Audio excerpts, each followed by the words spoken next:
Estatística. A estatística trata do conjunto de métodos utilizados para a obtenção de dados que podem ser organizados em tabelas e gráficos para análise. Conceitos importantes no estudo da estatística. Começaremos com a frequência absoluta. É o número de vezes que uma variável aparece num conjunto. Frequência relativa é a representação da frequência absoluta em porcentagem. Para entender melhor o que é frequência absoluta e frequência relativa, vamos ver um exemplo. Num conjunto de 80 mil torcedores, 40 mil são flamenguistas, 20 mil são corintianos, 12 mil são atleticanos e 8 mil gremistas. Construa uma tabela de frequência absoluta e frequência relativa. Para construir a tabela com as frequências relativas, vamos calcular a porcentagem que cada torcida representa no total de 80 mil torcedores. Observe. Na torcida do Flamengo, nós sabemos que são 40 mil, num total de 80 mil. Então, nós dividimos 40 mil por 80 mil, multiplicamos por 100 e sabemos que vai dar 50%. Faremos o mesmo procedimento para as demais torcidas. 20 mil do Corinthians dividido por 80 mil vezes 100, 25%. Depois, 12 mil dividido por 80 mil vezes 100, 15%. Depois, 8 mil dividido por 80 mil vezes 100, 10%. Aqui nós temos a porcentagem de cada torcida. Agora vamos montar a tabela com as frequências absolutas e relativas. Flamenguistas, torcedores, corintianos, atleticanos e gremistas aqui nesta coluna. E o total embaixo. Frequência absoluta são os valores reais, a quantidade de torcedores que nós temos de cada torcida, que já foi dado no problema. No caso aqui, 40 mil, 20 mil, 12 mil e 8 mil. E aqui o total, a soma de todos, dá 80 mil. A frequência relativa é a porcentagem desses valores, que nós já calculamos aqui. 50% Flamengo, 25% Corinthians, 15% Atlético, 10% Grêmio. Total 100%. Aqui nós temos a nossa tabela de frequências. Podemos representar esses dados também em forma de gráfico. Observe. Nós temos o gráfico de barras. Nesse caso, nós temos neste eixo os times, Flamengo, Corinthians, Atlético e Grêmio. E neste eixo, o número de torcedores em mil. No caso, 8 mil, Grêmio. 12 mil, Atlético. 20 mil, Corinthians. 40 mil, Flamengo. O gráfico de colunas muda apenas a posição dos eixos. Observe. O número de torcedores agora é este eixo. E o time de futebol é neste eixo. Ó, Flamengo, 40 mil. Corinthians, 20 mil. Atlético, 12 mil. E Grêmio, 8 mil. Podemos representar também pelo gráfico de setores. Neste gráfico aqui, se formos fazer ele manualmente, precisamos de um transferidor para calcular o tamanho dos ângulos de cada torcida. Observe. Já que a torcida do Flamengo ocupa 50% do círculo, podemos dizer que 50% de 360 é 180 graus. Então, metade do círculo vai ser pintado para a torcida do Flamengo. 25% representa a torcida do Corinthians. 25% de 360 vai dar 90 graus. Então, 90 graus do nosso círculo vai ser do Corinthians. Depois, 15% de 360 é 54 graus. Então, será pintado 54 graus para o Atlético. Depois, 10% de 360, que é a torcida do Grêmio, vai dar 36 graus. Então, o restante, 36 graus, vai ser a torcida do Grêmio. Assim, fechando o nosso gráfico de setores, também conhecido como gráfico de pizza. Esses gráficos podem ser feitos também com o software Excel. Vamos aprender a fazer eles lá, observe. Bom, pessoal, eu coloquei os valores aqui do nosso exemplo. Torcedores, as torcidas do Flamengo, Corinthians, Atlético e Grêmio. Tá? E coloquei aqui a frequência absoluta e frequência relativa. Fiz duas tabelas, certo? Primeiro eu vou usar essa aqui, da frequência absoluta. Nós vamos fazer um gráfico de colunas. Vamos vir aqui na opção inserir, depois de selecionar ali. Tá? Você vai vir aqui em colunas, ó, e vai ter a opção 2D ou 3D. Vamos colocar 2D, observe. Aqui a gente pode pegar e alterar linha, coluna e mudar as cores aqui, ó. Observe, ó. Aqui mudamos a cor. Podemos trocar também aqui outras opções de gráfico que nós temos de cor, né? Agora vamos ver um gráfico em 3D de coluna. Ó, observe, 3D. Podemos fazer também, na mesma opção inserir, um gráfico de barras em 2D. Podemos trocar a cor aqui novamente, ó. Trocando as opções. Podemos fazer ele em 3D aqui na mesma opção, ó, 3D. Certo? E podemos fazer também o nosso gráfico de setores, que também conhecemos como gráfico de pizza, né? Nós vamos selecionar esse agora das porcentagens, que fica mais legal num gráfico de pizza você usar a porcentagem, a frequência relativa, né? No lugar da frequência absoluta. Nós vamos vir aqui em inserir novamente, vir aqui, ó, pizza. Nós temos a opção 2D, que é esse gráfico aqui. A gente pode colocar os porcentagens aqui dentro, ó, nessas opções aqui, ó. Certo? Podemos alterar a cor também se quiser, né? Podemos botar preto e branco, colorido, entre outros modelos que a gente pode colocar. E é isso aí. Agora vamos ver um outro exercício.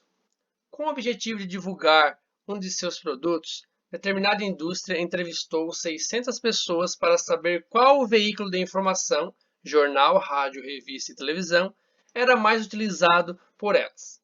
Dentre os entrevistados, 72 preferiram o jornal, 276 rádio, 42 revistas e 210 televisão.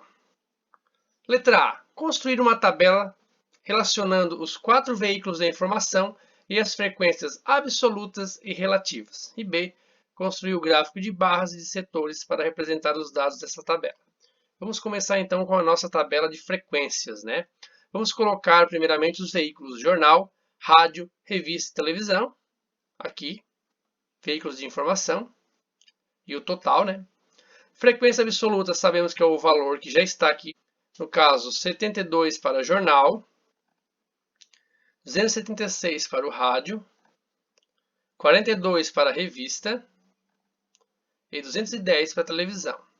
A soma disso tudo vai dar 600 pessoas. Agora, para fazer a frequência relativa, nós pegamos o valor de cada um, dividimos pelo total e multiplicamos por 100, como fizemos no exemplo anterior.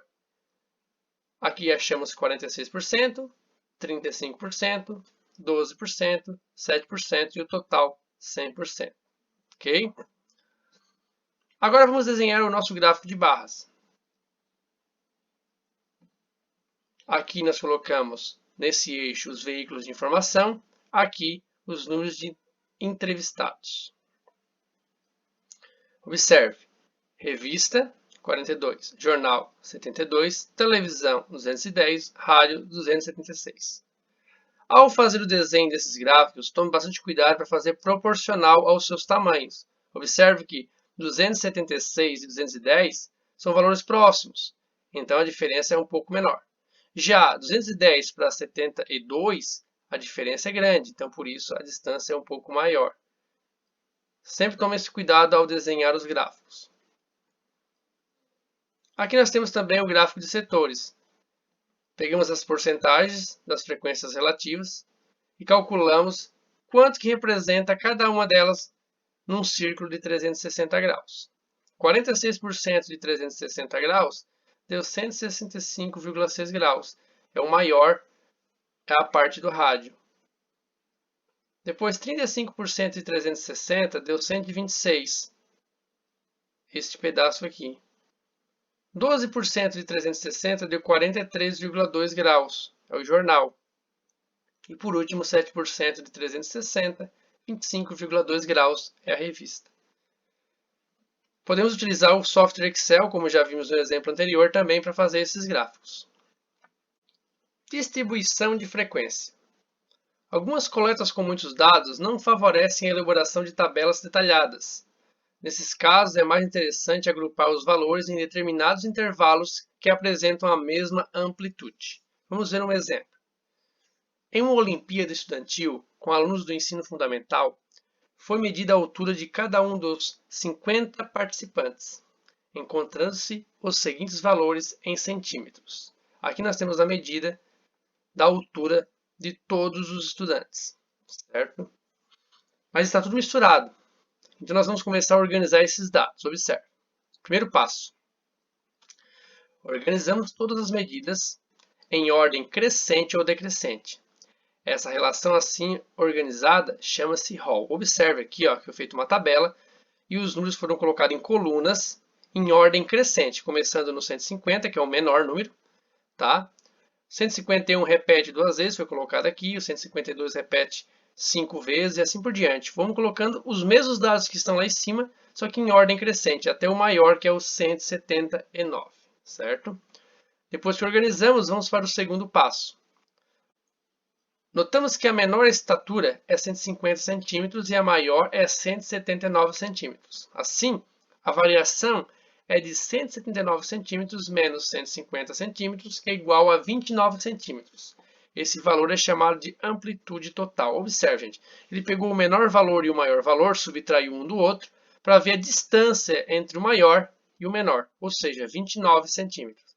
Chamamos isso de amplitude total. Ok? Terceiro passo. Agrupamos os valores em intervalos de classe. Agora que é? Nós vamos separar todos esses dados em pequenas classes. Nesse exemplo aqui foi utilizado um intervalo de 4 centímetros para cada classe. Observe. Podemos considerar, por exemplo, a classe de 150, inclusive, ou seja, o 150 está incluso aqui dentro, até o 154 exclusive, ou seja, quem está com 154 não entra nessa classe. Observe que ele usou uma amplitude de 4, né? 150 mais 4 centímetros vai até o 154. Ok? Vamos observar a tabela como ficou para entender melhor. Observe. Como a menor estatura é 150 e a amplitude escolhida foi de 4 centímetros, fizemos de 150 a 154, depois somamos do 154 mais 4 dá 158, depois do 158 mais 4, 162, 162 mais 4, 166 e assim por diante, até chegar na estatura maior. No caso que a gente tem aqui é o 179, a gente precisa chegar até essa classe. No caso, como chegou até o 178, a gente precisou fazer mais uma classe aqui, né, até o 182, para poder colocar os valores que estão dentro do 179. Tá? Como vão ser organizados os dados agora? Então, todas as medidas que tiverem de 150 até 153 vai dentro dessa classe, tá? O 154 não entra. O 154 entra a partir da segunda classe. Vai até o 157 e o 158 não entra. O 158 vai na próxima classe. Observe. Vamos ver a primeira classe. 150 até o 154. Se nós pegar aqui 150 até o 154, nós temos esses dados aqui, ó, dessas duas primeiras colunas, né? Aqui já é 154, não pode entrar. Então vai ser só essas duas colunas. Aqui nós temos quantos elementos? 1, 2, 3, 4, 5, 6, 7, 8, 9, 10. Então temos 10 elementos nessa classe. Agora do 154 até o 158, vamos ver quantos elementos nós temos. 154 até o 158 é aqui, não pode entrar o 158. Então nós vamos contar essas duas colunas mais esse elemento aqui, que vai dar 11. Né? Então a gente coloca aqui 11 elementos. Assim vai acontecer por todos. Vocês vão ter que ir contando e colocando os elementos na frequência absoluta. Okay? Temos um total de 50 dados, a soma total aqui. Para fazer a frequência relativa, a gente já conhece, né? A gente pega o valor que a gente quer saber, divide pelo total, no caso aqui 10 dividido para 50, vezes 100, dá 20%. 11 dividido para 50, vezes 100, 22%. 9 dividido para 50, vezes 100, 18%. E assim por diante, todos os elementos. Tá? Vamos ver um outro exemplo aqui. O exame de sangue de 40 pacientes de um hospital constatou o seguinte número de leucócitos, glóbulos brancos, por milímetros cúbicos. Aí nós temos aqui os dados que foram tirados desses exames, né? E ele pede para a gente organizar com esses dados, construir uma tabela de frequência absoluta e relativa, considerando a amplitude de classe igual a 2.000, certo? No caso aqui ele já deu a amplitude. É o que a gente vai fazer nos exercícios, tá? A gente sempre vai colocar a amplitude para vocês já organizarem a tabela de maneira correta. No caso aqui, esses dados não estão em ordem crescente ainda, tá? O correto é que vocês peguem esses dados, organizem ele em ordem crescente, para depois fazer o levantamento dos dados. Tá? Os intervalos que foram feitos foram o seguinte, observe. Foi feita uma tabela, foi feito um intervalo que começa no 1.000. Como nós temos que ir aumentando em 2.000 em 2.000, porque a amplitude é 2.000, né? Aqui vai do 1.000 mais 2.000, vai até 3.000. Do 3.000 mais 2.000 vai 5.000. 5.000 mais 2.000 dá 7.000. Do 7.000 mais 2.000 dá 9.000. Não precisou fazer mais, porque pelos dados que estão ali a gente veja que não tem nenhum maior que 9.000, ok? E nem menor que 1.000, né? Então por isso que a gente fez só do 1.000 até o 9.000. Contando os valores que tem aqui, entre 1.000 até 2.999, lembre que o 3.000 não pode entrar na primeira classe, você vai contar todos os valores que tem aqui, colocar. Aqui deu um total de 18. Do 3.000 até o 4.999, porque os 5.000 não pode entrar nessa classe, vão ter 10 aqui pelos dados, né? Depois dos 5.000 até os 6.999, vão ter 8. E dos 7.000 até o 8.999, vão ter 4. Um total de 40 dados aqui computados, né? Para fazer a frequência relativa, a gente já sabe que é só pegar o valor que a gente quer saber, dividir pelo total e multiplicar por 100. Aí aqui nós temos 45%, 25%, 20%, 10% e o total 100%, ok? Histogramas e polígono de frequência. Além da tabela de frequências, os gráficos que a representam são de grande valia para a interpretação dos dados coletados. Vamos representar por meio de gráficos de colunas as frequências absoluta e relativa do exercício resolvido que constata a quantidade de leucócitos em pacientes de um hospital. Esses gráficos são chamados de histogramas. Observe, aqui nós temos um gráfico com os dados dessa tabela que nós já montamos anteriormente. Okay? Aqui nós temos nesse eixo a frequência absoluta e nesse eixo nós temos os números de leucócitos, conforme aqueles intervalos de classe que a gente fez. Observe, 1.000 até o 3.000, 3.000 a 5.000, 5.000 a 7.000, 7.000 a 9.000. Observe que não precisa repetir como está ali, né? Do 1.000 a 3.000, 3.000 a 5.000, 5.000 a 7.000, 7.000 até 9.000. Colocamos os valores. De 1.000 a 3.000 nós temos 18 casos, então é o maior. Depois de 3.000 a 5.000 nós temos apenas 10. Depois de 5.000 a 7.000 nós temos 8. E de 7.000 a 9.000 nós temos 4. Podemos representar esse mesmo desenho usando a frequência relativa neste eixo. Ó. Frequência relativa é o mesmo gráfico, só que em vez de colocar as frequências absolutas, a gente coloca as porcentagens, a frequência relativa, né? Ó, observe que os intervalos de classe são os mesmos, e aqui mudamos para porcentagem os valores. Outra maneira de a gente representar isso é através do polígono de frequência. O que é esse polígono de frequência? Você pega o próprio desenho que foi feito aqui desses gráficos e pode fazer esse polígono de frequência. No caso aqui nós pegamos este com as frequências relativas, né? As porcentagens aqui, os intervalos de classe, igual como estava ali. O polígono de frequência é essa linha vermelha que você está vendo. Você vai pegar aqui no ponto zero e vai marcar uma linha reta até o centro dessa linha do nosso retângulo. Depois você vai pegar, marcar a régua daqui, desse centro, até o centro dessa outra linha aqui, ó, desse outro retângulo. Marcamos uma linha reta. Depois a mesma coisa no próximo. Marcamos o centro, fazemos uma linha reta daqui até ali. Depois, de novo, daqui até aqui. Como não temos um outro valor depois do 9.000, nós colocamos um valor fictício para fechar, já que ele começou em 0, vamos terminar ele aqui também, não vamos parar ele aqui no meio do 9.000. Então a gente botou o próximo valor que vem depois do 9.000, no caso 10.000, e fazemos uma linha reta que vai do 9.000 até o 10.000. Aí aqui nós temos o nosso polígono de frequência, tá?